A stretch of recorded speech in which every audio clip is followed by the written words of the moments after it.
ऐसी स्थिति के बारे में सोचते हैं। मान लेते हैं कि कोई इंसान एक बहुत बड़े बैंक में काम करता है और उसके सामने उसके कंप्यूटर स्क्रीन पर एक ऐसी गोपनीय रिपोर्ट खुली है जो ये बताती है कि देश की एक बहुत ही नामी कंपनी कल दिवालिया होने वाली है। अच्छा। मतलब उनका जो बैंक खाता है ना, वो नॉन परफॉर्मिंग एसेट यानी एनपीए घोषित होने वाला है। हाँ, ये बहुत आम बात है अंदर की दुनिया में। बिल्कुल। लेकिन बाहर दुनिया को, मतलब शेयर बाजार को या आम जनता को इस बारे में कोई भनक तक नहीं है। लेकिन उस कर्मचारी को पता है। अब उसके पास अगले 24 घंटे हैं। वो चाहे तो चुपचाप उस कंपनी में लगे अपने सारे पैसे निकाल सकता है या अपने किसी खास दोस्त को फोन करके कह सकता है कि भाई जल्दी से शेयर बेच दो। सही बात है। तो ऐसे में इंसान क्या करेगा? देखिए, ये एक बहुत ही खतरनाक लेकिन एकदम वास्तविक स्थिति है। मतलब बैंकिंग की दुनिया में इस तरह के प्रलोभन हर दिन और हर स्तर पर आते हैं। बिल्कुल। और आज की हमारी इस गहन चर्चा में हम बैंकिंग सेक्टर के उसी अंधेरे और उलझे हुए हिस्से का विस्तृत विश्लेषण कर रहे हैं। हाँ। मतलब हमारी आज की स्रोत सामग्री, जिसका नाम कर्मचारियों के नैतिक आयाम है, वो इसी बात पर रोशनी डालती है कि जहां रोजाना करोड़ों अरबों का लेन देन होता है, वहां कर्मचारियों की नैतिकता का टेस्ट कैसे होता है। बिल्कुल, और ये बहुत जरूरी विषय है। हाँ, और हम सिर्फ उन बोरिंग नियमों और कानूनों की बात नहीं करने वाले जो किसी मोटी किताब में लिखे हैं। हम ये समझने की कोशिश करेंगे कि इंसान का लालच, बैंकिंग का भयंकर दबाव और हर कीमत पर मुनाफा कमाने की जिद जब आपस में टकराते हैं तो क्या होता है। और यहाँ जो बात सबसे अधिक रोचक है वो ये है कि जब हम इन सारे दस्तावेजों और केस स्टडीज को गहराई से देखते हैं ना, तो एक पैटर्न नजर आता है। एक पैटर्न? मतलब कैसा पैटर्न? अब मेरा मतलब है कि कोई भी कर्मचारी अचानक एक दिन सुबह उठकर ये तय नहीं करता कि आज मैं बैंक के साथ करोड़ों का फ्रॉड करूंगा। हाँ, वो तो है। रातों रात कोई अपराधी नहीं बनता। एकदम सही। ये सब शुरू होता है सिस्टम के अंदर पैदा होने वाले एक खास तरह के दबाव से।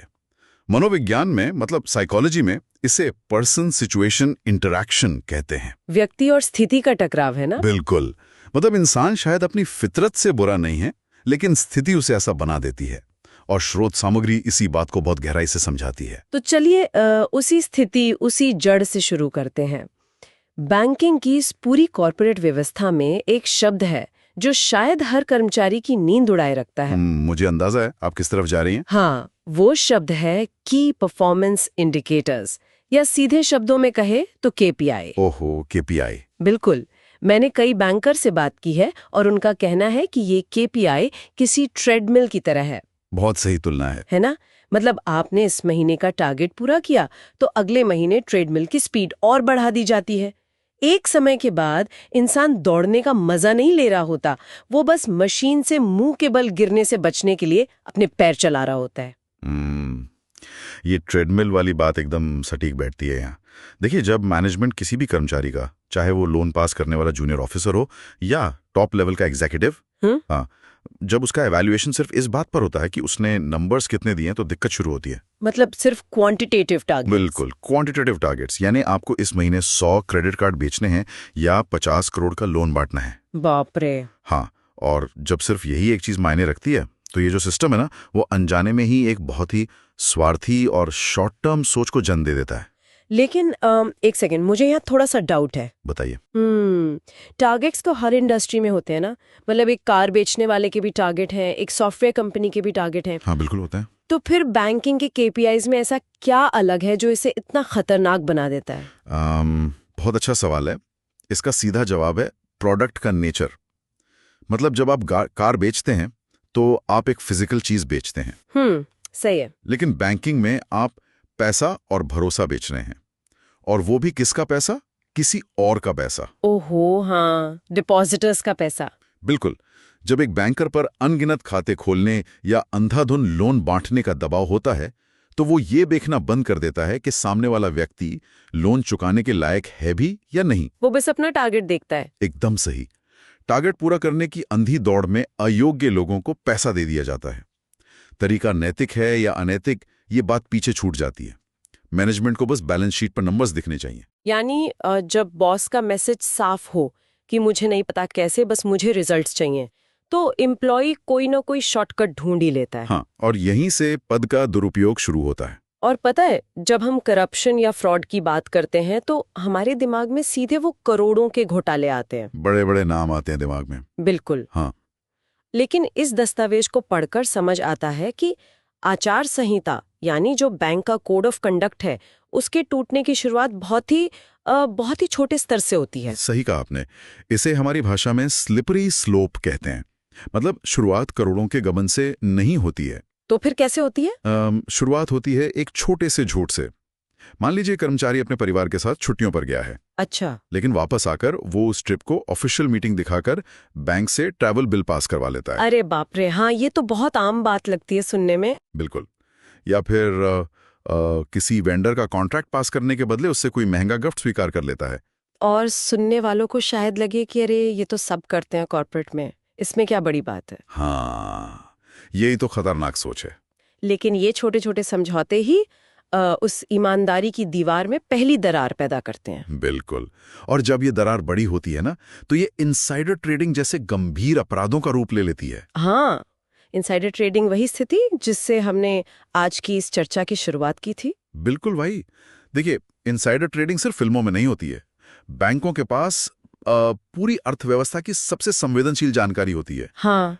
अगर किसी बैंकर को पता है कि कोई बड़ी डील होने वाली है या कोई कंपनी डूबने वाली है, हाँ, और वो उस जानकारी के पब्लिक होने से पहले खुद शेयर खरीद या बेच लेता है, तो ये सीधा सीधा फ्रॉड है। और इसीलिए मुझे लगता है कि सेबी ने इतने सख्त नियम बना रखे हैं। बिल्कुल। इसी वजह से बैंक के कर्मचारियों को, खासकर जो संवेदनशील पदों पर हैं, उन्हें हर तिमाही डिक्लेरेशन देना पड़ता है कि उन्होंने या उनके परिवार वालों ने किन शेयरों में निवेश किया है, ताकि कोई हेरा फेरी ना हो। एकदम सही। लेकिन ये सिर्फ शेयर बाजार की बात नहीं है। स्रोत सामग्री में एक और चीज का जिक्र है, प्रोप्राइटरी डेटा। हाँ, ये बहुत अहम पॉइंट है। मतलब बैंक के पास अपने ग्राहकों का, इन्वेस्टर्स का और बड़ी बड़ी कंपनियों की भविष्य की रणनीतियों का पूरा कच्चा चिट्ठा होता है। सब कुछ उनके पास होता है। तो अगर कोई एम्प्लॉय दूसरी कंपनी या किसी कॉम्पिटिटर के पास नौकरी के लिए इंटरव्यू देने जाता है और वहां खुद को इम्प्रेसिव दिखाने के लिए अपने मौजूदा बैंक के क्लाइंट्स का डेटा लीक कर देता है, तो ये सिर्फ अनैतिक नहीं है, ये तो एक अपराध है। बिल्कुल अपराध है। और इसी कैटेगरी में वो चीजें ही आती हैं जैसे क्रेडिट अप्रूवल के बदले रिश्वत लेना। हाँ। और यहाँ एक और पहलू है जिस पर हमें बात करनी चाहिए। वो क्या? देखिए, जब पद का अहंकार और वो जो केपीआई का अंधा दबाव है, जब ये दोनों आपस में मिलते हैं ना, तो नुकसान सिर्फ बैंक के बाहर ग्राहकों या बाजार का नहीं होता। मतलब बैंक के अंदर भी नुकसान होता है। बिल्कुल। इसका सबसे खतरनाक असर बैंक के अंदर उसके खुद के कर्मचारियों पर पड़ता है। आप वर्क प्लेस कल्चर यानी कार्यस्थल के माहौल की बात कर रहे हैं। एकदम सही। जब सत्ता का दुरुपयोग सहकर्मियों के खिलाफ होने लगे, तो एक बहुत ही टॉक्सिक माहौल बन जाता है। Toxic work place. हाँ। और जॉब डिस्क्रिमिनेशन यानी कार्यस्थल पर भेदभाव, इसका एक बहुत बड़ा उदाहरण है। किसी को उसके धर्म, जाति, जेंडर या नस्ल के आधार पर प्रमोशन न देना, या फिर सैलरी में भेदभाव करना। बिल्कुल। अब देखिए, नियम तो हर जगह लिखे हैं, हर बैंक की रूल बुक में है, लेकिन रोजमर्रा के व्यवहार में समानता सुनिश्चित करना, ये सबसे बड़ी चुनौती है। सच में। और इस डेटा को देखते हुए मुझे जो बात सबसे ज्यादा हैरान कर गई वो थी यौन उत्पीड़न यानी सेक्सुअल हरासमेंट को लेकर इसका ऐतिहासिक संदर्भ। हाँ, वो 1998 वाली बात। बिल्कुल। मतलब हम अक्सर सोचते हैं कि कॉर्पोरेट दुनिया में इन मुद्दों पर बात सिर्फ पिछले कुछ सालों में या मी टू मूवमेंट के बाद शुरू हुई है, लेकिन ऐसा नहीं है। हाँ, आरबीआई ने आज से लगभग 2 दशक पहले, मतलब फरवरी 1998 में ही सभी कमर्शियल बैंकों को इस दिशा में बहुत ही सख्त निर्देश जारी कर दिए थे, सुप्रीम कोर्ट की गाइडलाइंस के हवाले से। और वो इसलिए किया गया था क्योंकि बैंकिंग रेगुलेटर ये बात बहुत पहले समझ गया था कि एक डरल हुआ कर्मचारी कभी भी ईमानदारी से काम नहीं कर सकता। बिल्कुल सही बात है। और देखिए, यौन उत्पीड़न सिर्फ शारीरिक संपर्क तक सीमित नहीं है। हाँ, ये समझना बहुत जरूरी है। इसमें यौन अनुग्रह यानी सेक्सुअल फेवर्स की मांग करना, काम की जगह पर अश्लील टिप्पणियां करना या किसी को अनकंफर्टेबल करने वाला मटेरियल दिखाना भी शामिल है। और एक टर्म जो स्रोत सामग्री में यहाँ बार बार आता है, हॉस्टाइल वर्क एनवायरनमेंट। हाँ, हॉस्टाइल मतलब शत्रुतापूर्ण माहौल। इसका सीधा सा मतलब यह है कि किसी भी महिला कर्मचारी को ऐसा नहीं लगना चाहिए कि अगर वो अपने बॉस के किसी अनचाहे व्यवहार का विरोध करेगी तो उसे नुकसान होगा। बिल्कुल, उसे ऐसा नहीं लगना चाहिए कि उसकी अप्रेजल रेटिंग खराब कर दी जाएगी या उसे किसी ऐसी ब्रांच में ट्रांसफर कर दिया जाएगा जहां उसका करियर ही खत्म हो जाए। एक सुरक्षित माहौल बनाना कोई एचआर की एक्स्ट्रा एक्टिविटी नहीं है। तो क्या है? ये एक लीगल और ऑपरेशनल अनिवार्यता है। इसके बिना बैंक चल ही नहीं सकता। मैं इस बात को एक कदम आगे ले जाना चाहती हूँ। बताइए। अभी तक हमने देखा कि इंसान लालची हो सकता है, टारगेट्स के दबाव में फ्रॉड कर सकता है या अपनी ताकत के नशे में सहकर्मियों का उत्पीड़न कर सकता है। हाँ, ये सब इंसानी कमजोरियां हैं। तो सवाल ये उठता है कि बैंक खुद को और अपने ग्राहकों को इन सब से बचाते कैसे हैं? क्योंकि हम सिर्फ लोगों की अच्छाई पर तो पूरा बैंकिंग सिस्टम छोड़ नहीं सकते ना। बिल्कुल नहीं छोड़ सकते। और यहीं पर एंट्री होती है इंस्टीट्यूशनल कंट्रोल्स की, यानी संस्थागत नियंत्रण की। संस्थागत नियंत्रण मतलब सिस्टम को ही ऐसा बना दो। एकदम सही। सिस्टम को इस तरह डिजाइन करना पड़ता है कि गलतियां और बेईमानी करने की गुंजाइश ही कम हो जाए। इसमें सबसे पहला कॉन्सेप्ट जो स्रोत में है वो है कॉन्फ्लिक्ट ऑफ इंटरेस्ट, यानी हितों का टकराव। ये बड़ा दिलचस्प है, इसे थोड़ा खोलकर समझाइए। चलिए मैं समझाता हूं। मान लीजिए आप बैंक में लोन अप्रूव करने वाली अधिकारी हैं। ठीक है। और आपके पास जो लोन की फाइल आई है वो इत्तेफाक से आपके पति की ही एक नई स्टार्टअप कंपनी की है। ओहो, तब तो मैं पक्का पास कर दूंगी। हाँ, और यही तो पेंच है। अब यहाँ आपका व्यक्तिगत हित और बैंक का हित दोनों टकरा रहे हैं। मतलब मैं चाहकर भी न्यूट्रल नहीं रह पाऊंगी। बिल्कुल। आप शायद जानबूझकर फ्रॉड ना करें, लेकिन आप निष्पक्ष भी नहीं रह सकती। सही बात है। इसीलिए नियम कहते हैं कि ऐसे टकरावों का पहले ही फुल डिस्क्लोजर यानी पूर्ण प्रकटीकरण होना चाहिए। मैनेजमेंट को पता होना चाहिए कि यहाँ कॉन्फ्लिक्ट है, ताकि वे वो फाइल किसी और अधिकारी को दे सकें। मतलब ट्रांसपेरेंसी ही सबसे बड़ा हथियार है यहाँ। एकदम। और मुझे लगता है कि यही चीज थर्ड पार्टी कॉन्ट्रैक्ट्स में भी लागू होती है। बिल्कुल लागू होती है। क्योंकि देखिए, बैंक आजकल अपना बहुत सारा काम आउटसोर्स करते हैं, है ना? जैसे क्रेडिट कार्ड की रिकवरी हो गई या कस्टमर सपोर्ट हो गया। हाँ, काफी काम बाहर की कंपनियों को दिया जाता है। तो अगर कोई थर्ड पार्टी वेंडर किसी ग्राहक के साथ बदतमीजी करता है तो ग्राहक तो यही मानेगा ना कि बैंक ने बदतमीजी की है। बिल्कुल, ग्राहक को थर्ड पार्टी से कोई मतलब नहीं है। इसीलिए स्रोत कहता है कि सर्विस लेवल अग्रीमेंट यानी SLA बहुत ही स्पष्ट होने चाहिए, ताकि ग्राहक के हितों से कोई समझौता ना हो। एकदम सही पॉइंट पकड़ा आपने। और देखिए, जब हम ट्रांसपेरेंसी की बात कर ही रहे हैं तो हमें फेयर अकाउंटिंग प्रैक्टिसेस यानी उचित लेखांकन प्रथाओं को नजरअंदाज नहीं करना चाहिए। हाँ, अकाउंटिंग।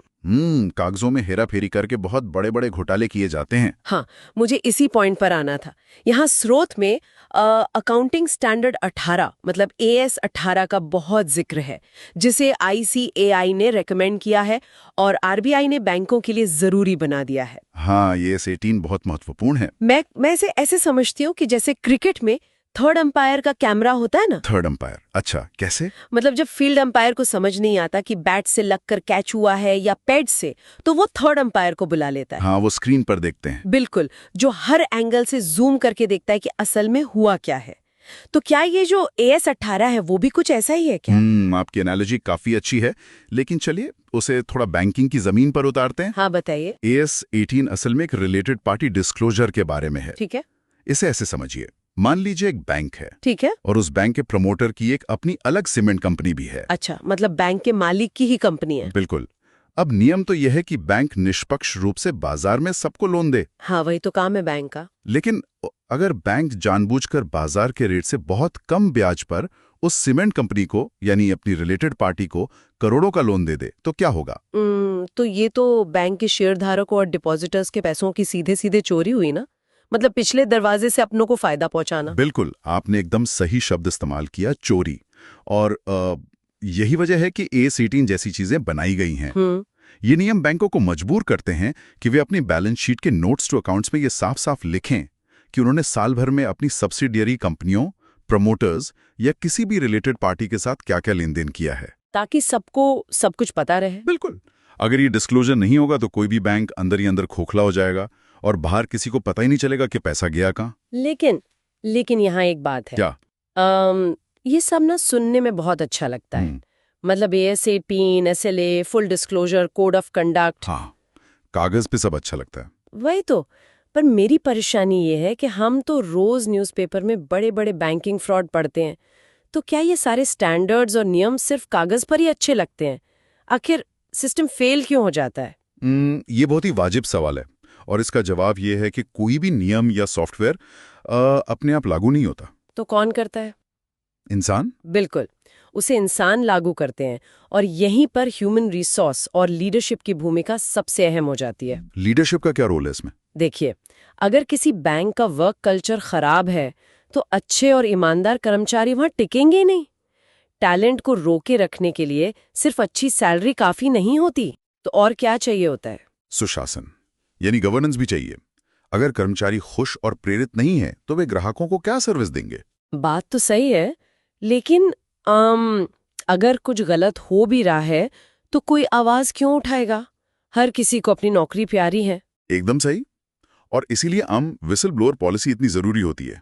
Whistle blower policy? हाँ, एक ऐसा सिस्टम जहां कोई भी जूनियर कर्मचारी बिना अपनी नौकरी गंवाने के डर से किसी भी फ्रॉड की रिपोर्ट सीधे टॉप मैनेजमेंट या बोर्ड तक कर सके। लेकिन यहाँ एक कैच है।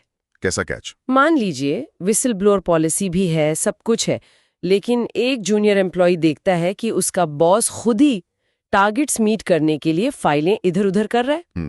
बहुत ही क्लासिक सिचुएशन है ये। तो वो जूनियर किसे रिपोर्ट करेगा? और सबसे बड़ी बात, वो खुद भी तो वही अनएथिक तरीके सीखेगा ना, क्योंकि बॉस ही वो कर रहा है। आपने बिल्कुल सही दुखती रग पर हाथ रखा है। इसे कॉर्पोरेट भाषा में टोन एट द टॉप कहते हैं। Tone at the top? हाँ, मतलब नैतिक संस्कृति हमेशा ऊपर से नीचे की ओर बहती है। मतलब जैसे लीडर्स करेंगे वैसा ही टीम करेगी। बिल्कुल। कोई भी साधारण कर्मचारी बोर्डरूम की मीटिंग्स में नहीं जाता। वो सिर्फ ये देखता है कि उसके सीनियर लीडर्स मुश्किल परिस्थितियों में कैसा व्यवहार कर रहे हैं। सही बात है। अगर एक सीईओ सिर्फ मीटिंग में लंबी चौड़ी नैतिकता की बातें करे, लेकिन जो मैनेजर फ्रॉड करके सबसे ज्यादा सेल्स ला रहा है, हाँ, उसे ही प्रमोशन दे दे, तो पूरी कंपनी को संदेश मिल जाता है कि ईमानदारी सिर्फ भाषणों के लिए है, असली रिवॉर्ड तो नंबर लाने पर ही मिलता है। एकदम सही। मतलब वॉक द टॉक। आप जो बोल रहे हैं उस पर खुद अमल भी करके दिखाइए। लीडर्स को रोल मॉडल बनना ही पड़ेगा, वरना सारी नीतियां कूड़ेदान में जाने लायक हैं। हाँ, तो चलिए, आज हमने बहुत सारे धागों को एक साथ पिरोया है इस चर्चा में। बिल्कुल। हमने समझा कि कैसे केपीआई का अंधा दबाव एक आम इंसान को शॉर्टकट लेने पर मजबूर कर देता है। कैसे वो छोटे छोटे ट्रैवल बिल के झूठ से शुरू होकर इनसाइडर ट्रेडिंग और प्रोप्राइटरी डेटा के फ्रॉड तक पहुंच जाता है। और हमने ये भी देखा कि जब ये सत्ता का नशा अंदर की तरफ मुड़ता है तो वर्कप्लेस का माहौल कितना जहरीला हो सकता है। हाँ, टॉक्सिक हो जाता है। और इसके लिए आरबीआई के दिशा निर्देश क्या कहते हैं, ये भी हमने डिस्कस किया। और हमने ये भी जाना कि AS18 और कॉन्फ्लिक्ट ऑफ इंटरेस्ट जैसे संस्थागत नियंत्रण कैसे काम करते हैं। बिल्कुल। लेकिन इन सब का सार यही है कि चाहे आप कितने भी कड़े नियम बना लें, जब तक टॉप मैनेजमेंट खुद को नैतिक रूप से जवाबदेह नहीं बनाएगा, तब तक कोई भी बैंक पूरी तरह सुरक्षित नहीं हो सकता। सही कहा।